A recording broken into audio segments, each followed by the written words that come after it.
दोस्तों नमस्कार। राम मंदिर के मुद्दे को लेकर के नरेंद्र मोदी और बीजेपी के तमाम जो नेता हैं वो इस कदर आत्मविश्वास से लबालब भर गए थे। आत्मविश्वास नहीं बल्कि अति आत्मविश्वास, ओवर कॉन्फिडेंस, कि वो खुलेआम इस बात का ऐलान करने लगे कि 2024 के लोकसभा के चुनाव में हम लोग 350 और 400 सीटें ला देंगे। लेकिन ये उनका जो दम्भ था 400 सीटों का, वो दम्भ टाए टाए फिस हो गया, उसकी हवा निकल गई। और उसका सबसे जीता जागता प्रमाण बिहार है। इनकी स्थिति ऐसी हो गई कि अब ये बिहार में नीतीश कुमार को अपने पाले में लाने के लिए मुंह बाए हुए खड़े हैं। और बिहार के अंदर नीतीश कुमार के पास ऐसा लगता है कि बहुमत का आंकड़ा नहीं है, और इसीलिए बीजेपी न सिर्फ नीतीश कुमार को अपने पाले में लाने की कोशिश कर रही है बल्कि उसके साथ ही साथ कांग्रेस के कुछ विधायकों को भी तोड़ने की कोशिश कर रही है, साजिश कर रही है। इस तरीके की चीज़ें निकल कर के सामने आ रही हैं। और ये 2024 में ठीक लोकसभा चुनाव से पहले नीतीश कुमार ने ये जो पलटी मारने की पूरी तैयारी कर रखी है, ऐसा नहीं है कि ये पहली बार किए हैं। बिहार के राजनीतिक इतिहास में ये पलटू राम के नाम से जाने जाते हैं। बिहार का हर कोई इनको पलटू चाचा कहता है। और इन्होंने इसके पहले कई बार कई मौक़ों पर इस तरीके से अपने जो चरित्र हैं वो दिखाए हैं। मैं आपको अगर 2-4 एग्जाम्पल्स दूं तो सबसे पहले ये 2013 में लोकसभा के चुनाव से 2014 के अंदर जो लोकसभा का चुनाव हुआ था उससे ठीक पहले 2013 में ये बीजेपी के जो गठबंधन है एनडीए उससे अलग हुए थे और आरजेडी और इंडियन नेशनल कांग्रेस के साथ में महागठबंधन किया था। फिर 2017 में ये एनडीए में आ गए, यानी कि महागठबंधन को छोड़ करके, और दोबारा जो है मोदी जी से हाथ मिला लिए 2017 के अंदर। फिर 2022 में ये एनडीए से फिर अलग हो गए और अलग हो करके और फिर आरजेडी और कांग्रेस के साथ गठबंधन करके बिहार में सरकार बनाए। और अब 2022 के बाद में फिर 2024 के अंदर एक बार फिर से उस गठबंधन को ये धोखा देने जा रहे हैं और दोबारा से नरेंद्र मोदी के मिलने जा रहे हैं, एनडीए के साथ मिलने जा रहे हैं। तो इनके लिए एक पलटी मारना जो है ये कोई नई बात नहीं है। ये इनके फितरत में ऐसा लगता है कि समाहित हो चुका है ना। लेकिन इस बार जो ये सब चीज़ें हो रही हैं वो अब ऐसा लगता है कि ये थोड़ा सा ज़्यादा हो रहा है, अति हो रहा है, पानी सर से ऊपर जा रहा है। और इसीलिए नीतीश कुमार की जो छवि है ना, खास करके इनकी जो विश्वसनीयता है उस पर एक तरीके का बट्टा लगता हुआ प्रतीत हो रहा है। और इनके इस फैसले से कोई खुश नहीं है। बाकी लोगों को तो छोड़ दीजिए, जो बीजेपी के लोग हैं वो भी कहीं ना कहीं इस फैसले से नाखुश हैं। लेकिन सेंट्रल जो लीडरशिप है, मोदी जी और अगर अमित शाह का फरमान और आदेश अगर आता है तो फिर उससे कौन इनकार कर सकता है ना। लेकिन इनका जो चाल चरित्र है जो इस तरीके का, और ये जो है किसी को भी रास नहीं आ रहा है। इस बार जो है सिर्फ ऐसा नहीं है कि सिर्फ आरजेडी को ही ये धोखा दे रहे हैं और सिर्फ बिहार के राजनीति को ये प्रभावित कर रहे हैं, बल्कि इनके इस फैसले से देश की राजनीति भी इस बार प्रभावित होगी। क्योंकि आपको पता है कि 2024 के अंदर बहुत शीघ्र लोकसभा का चुनाव होना है और उस चुनाव को लेकर के देश भर की जो 28 विपक्षी पार्टियां हैं उन्होंने इंडिया नाम का एक अलायंस बनाया था। और आपको ये भी पता है कि इस इंडिया अलायंस की जो शुरुआत है वो नीतीश कुमार के द्वारा ही किया गया था। ये वो पहले व्यक्ति थे जो अलग अलग राज्यों में जा कर के वहाँ के मुख्यमंत्रियों से या वहाँ के जो बड़े नेता हैं उनसे मिल कर के उनको एक प्लेटफॉर्म पर लाने की मुहिम इन्होंने शुरू की थी। और एक कहिए कि एक तरह से सूत्रधार कहिए इंडिया अलायंस के नीतीश कुमार थे। और जब वो इंडिया अलायंस अब अपने अंतिम चरण में है चुनाव से ठीक पहले, तो अब जो है उस इंडिया अलायंस को भी धोखा दे करके और वापस बीजेपी के पास जा रहे हैं। तो ये जो धोखा है इसको पूरा देश याद रखेगा। चुनावी जो वर्ष है उसमें इस तरीके से जाना, अपने ही बनाए गए अलायंस को छोड़ करके। ये कहीं ना कहीं इनके जो साख है उसके ऊपर प्रश्न चिन्ह लगाता है। जिस तरीके से हम इंसानों को जीने के लिए सांस लेने की ज़रूरत होती है और सांस के लिए ऑक्सीजन की ज़रूरत होती है, उसी तरीके से नीतीश कुमार को जीने के लिए चीफ मिनिस्टर की कुर्सी की ज़रूरत है। चीफ मिनिस्टर की कुर्सी उनके लिए ऑक्सीजन है और उस कुर्सी के लिए ये कितना भी बेइज्जत होने को तैयार है। अभी के जो फिलहाल का स्थिति है वो वही है।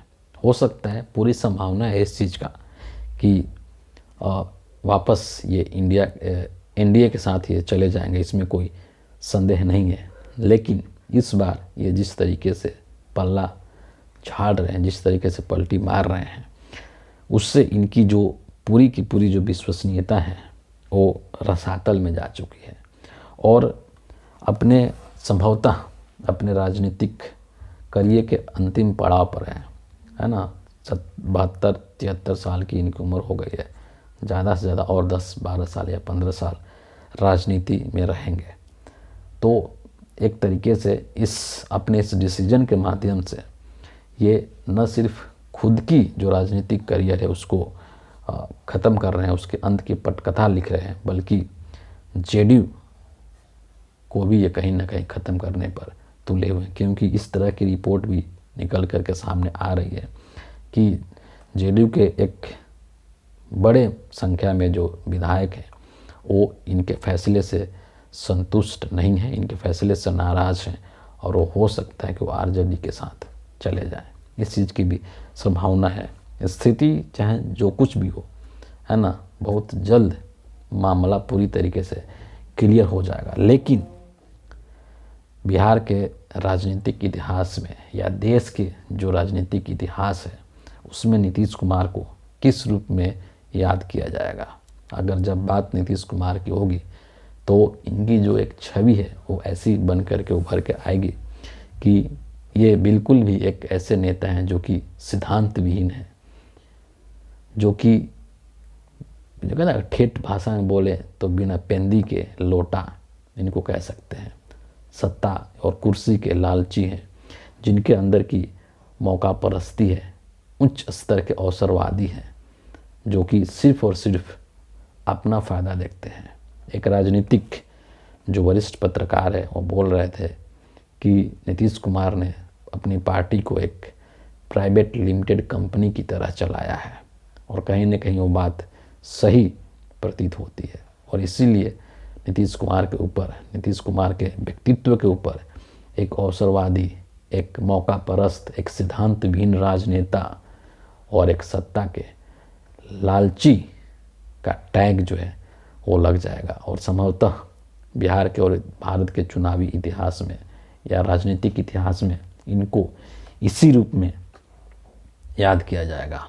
और अभी ये जो वक्त चल रहा है हमारे देश के अंदर, ये बहुत ही नाजुक हालात चल रहा है, जहाँ पर न सिर्फ इस देश के लोकतंत्र के ऊपर खतरा है, बल्कि इस देश की जो संविधान है उसको भी ख़त्म करने की बात की जाती है। आपको पता है कि जिनके साथ ये जा रहे हैं भारतीय जनता पार्टी, बीजेपी, वो एक पूरी तरीके से सांप्रदायिक पार्टी है, जो कि हर दिन लोकतंत्र का या लोकतांत्रिक संस्थाओं का नाश करती है, उसकी हत्या करती है, जो कि संविधान को ख़त्म करने की बात करती है, जो कि लोकतंत्र को ख़त्म करने पर तुले हुए तानाशाही रवैया अपना रही है और जो रात दिन हिंसा और नफरत की राजनीति करती है। उस पार्टी के साथ इस बार अगर नीतीश कुमार चाहते हैं तो बिहार की जनता और देश की जनता इस बार नीतीश कुमार को माफ़ नहीं करेगी। और दूसरी तरफ कहते हैं कि राजनीति में सिर्फ संख्या ही नहीं, सब कुछ नहीं होता है। ठीक है, हो सकता है कि नीतीश कुमार के पास बहुमत का आंकड़ा हो और वो फिर से एक बार मुख्यमंत्री पद का शपथ ले लेंगे, लेकिन जिस तरीके से आरजेडी के नेता और डिप्टी सीएम तेजस्वी यादव जिस तरीके से इस पूरे मामले को देख रहे हैं वो बहुत ही काबिल तारीफ़ है। और कहीं ना कहीं उनके इस परिपक्वता का लाभ उनको आने वाले चुनाव में मिल सकता है, क्योंकि एक मैसेज जा रहा है पूरे बिहार में और पूरे देश में कि नीतीश कुमार किस तरीके से एक मौका परस्त व्यक्ति बन चुके हैं, किस तरीके से कुर्सी के लिए कभी इस पाले में कभी उस पाले में चले जाते हैं। तो नंबर के साथ साथ राजनीति में कहते हैं कि सिंपैथी बहुत बड़ा फैक्टर होती है, और बिहार की जनता की सिंपैथी कहीं ना कहीं तेजस्वी यादव के साथ जा सकती है। आने वाले समय में इसका पता चलेगा कि नीतीश कुमार का जो फैसला है ये इस बार पलटी मारने का, ये किसके हक में जा रहा है और जनता किसके साथ खड़ी है। और इसीलिए जो है इस बात को कहीं ना कहीं तेजस्वी यादव भी समझते हैं, और इसीलिए उन्होंने अपने विधायक दल के बैठक में अपने विधायकों से साफ कह दिया कि हमें जो है कुछ नहीं करना है, हमें देखना है कि नीतीश कुमार क्या क्या कर रहे हैं। और एक बहुत बड़ी बात उन्होंने कह दी कि नीतीश कुमार कल भी सम्मानीय थे और आज भी सम्मानीय हैं, और महागठबंधन के सभी लोगों ने इनको बहुत सम्मान दिया है। इसीलिए वो जो कर रहे हैं उनको करने दीजिए, जनता सब कुछ देखती है और जनता ही इनको जवाब देगी। बहुत ही जल्द आपको पता चल जाएगा कि बिहार की जो राजनीतिक उथल पुथल है उसका अंतिम परिणाम क्या होता है। चंद समयों के बाद आपको पता चल जाएगा। फिलहाल इस वीडियो के लिए इतना ही है। आप सभी का बहुत बहुत धन्यवाद।